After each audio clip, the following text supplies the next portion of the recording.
Oh, here you are, face to face in this trash.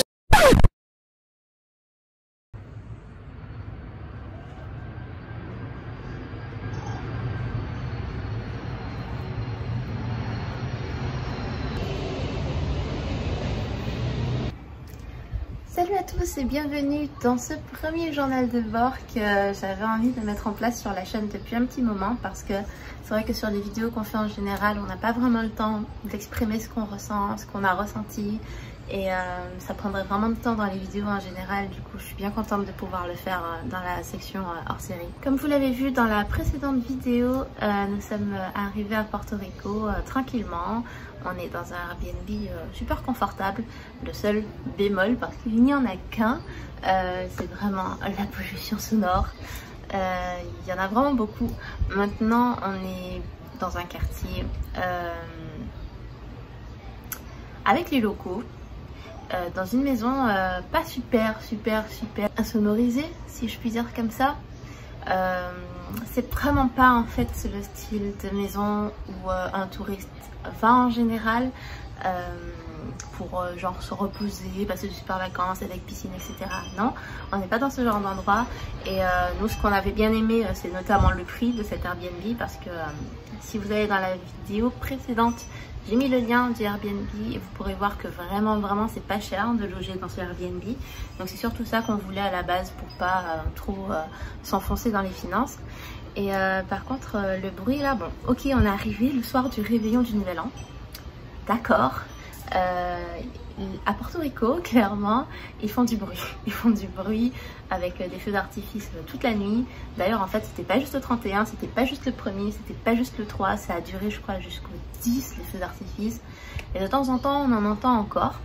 Il y a eu tellement de feux d'artifice entre le 31, le 1er et le 2 que les rues étaient colorées. Le sol était coloré, en fait, de diverses couleurs de feux d'artifice qui sont retombés. Et il y en a eu tellement aussi. D'ailleurs, si vous me suivez sur Instagram, vous avez suivi cette petite anecdote. Il y a eu tellement de feux d'artifice que sur la persienne de notre chambre, ça a commencé à prendre feu. C'est-à-dire que les feux d'artifice étaient tellement côte à côte les uns des autres qu'il y a sûrement une petite flamme qui est tombée sur ma persienne et ça a commencé à prendre feu. Heureusement, c'est pas un matériau inflammable, c'est un genre de métal, donc ça s'est éteint super vite sans qu'on ait eu quoi que ce soit à faire. Mais voilà, c'est assez particulier. Dans le quartier, il y a un groupe de jeunes qui passent avec des quads, des motos, et ça fait du bruit, ça fait un bruit infernal. Et comme aucune maison n'est insonorisée ici, c'est super dérangeant. Et à chaque fois qu'ils passent, t'as tous les voisins du quartier qui crient après eux. Et bon, ben, ça les empêche pas de continuer, de toute évidence, même si c'est insupportable. Donc voilà, il y a d'autres choses, genre les avions qui passent non-stop et tout, les voisins qui s'engueulent entre eux, on entend tout. Mais néanmoins, c'est un lieu super confortable et on s'y sent bien malgré tout. Au bout de plusieurs semaines, on s'habitue au bruit ambiant, je pense. Pendant les fêtes, pendant la période des fêtes, j'ai eu une baisse de morale. Mais en fait, c'est un peu ça tous les ans pour moi. Mais depuis, ça va mieux, voilà, le moral remonte. Quand on est arrivé, on a eu des petits soucis du genre tremblement de terre, énormément de tremblements de terre, pas mal avec de fortes magnitudes, et on était même en alerte tsunami. Il y a eu une coupure de courant dans notre secteur pendant 3-4 jours. Le sud de l'île est encore sans électricité. Et d'après ce qu'on a compris, ils n'auront pas d'électricité avant 1 an parce que la centrale électrique qui les fournit en électricité a eu un sévère dommage à cause des tremblements de terre. Je laisse passer l'avion.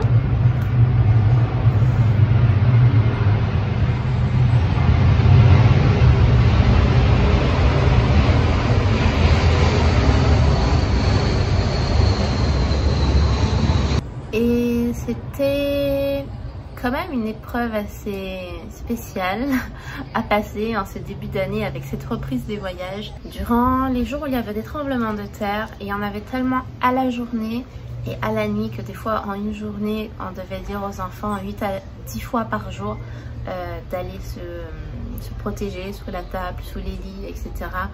Et il y a beaucoup de personnes sur Instagram qui m'ont demandé comment les enfants vivaient ça.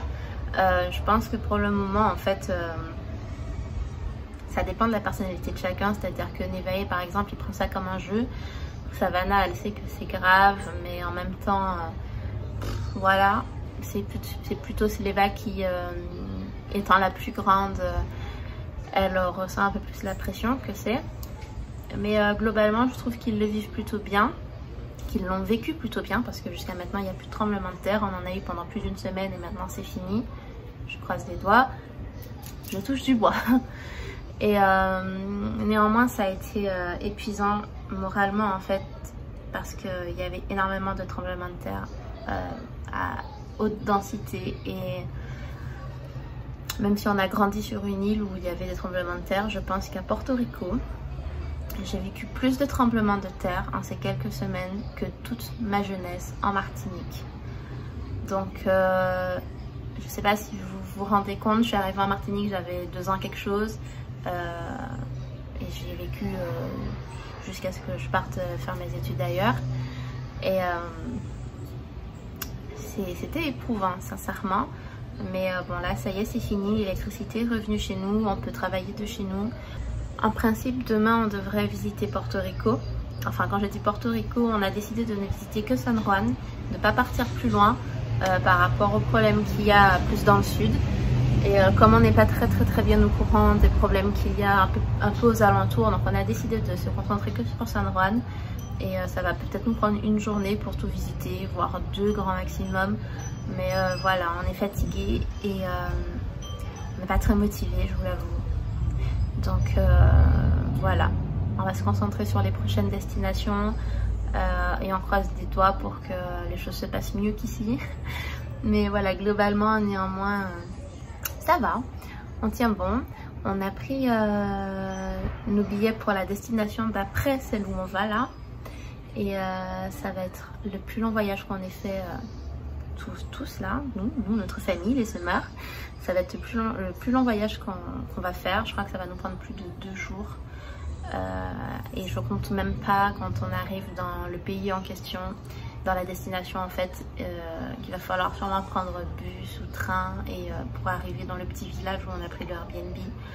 Enfin bref, je vous spoil pas plus, mais en tout cas on est néanmoins très content d'avoir pu prendre nos billets, d'avoir pu prendre les Airbnb jusqu'à fin février. Ça au moins c'est quelque chose de booké et pour la suite on verra. Voilà, donc en février là en principe on part quelque part, vous le saurez bientôt. Le 1er février on part quelque part et on arrive le 2 à 1h ou 2h du matin je crois. Et le 4 février on repart. On part le 4 février de cet endroit là et on arrive le 6 février. Donc voilà, donc on part le 4 et on arrive le 6. Sachant qu'il y a un décalage horaire énorme. Enfin bref, je vous filmerai tout ça. Je mettrai bien toutes les batteries à charger. Comme ça on sera sûr d'avoir le contenu qu'il faut. Bon, moi je vais aller réveiller Aurélien de sa sieste. Il est en train de faire une sieste avec Fallon. Et le timer a sonné il y a déjà 4 minutes. Donc voilà, je vais aller le réveiller. On vous fait des bisous. Et on vous dit à la vidéo de lundi. Bye. I can see it in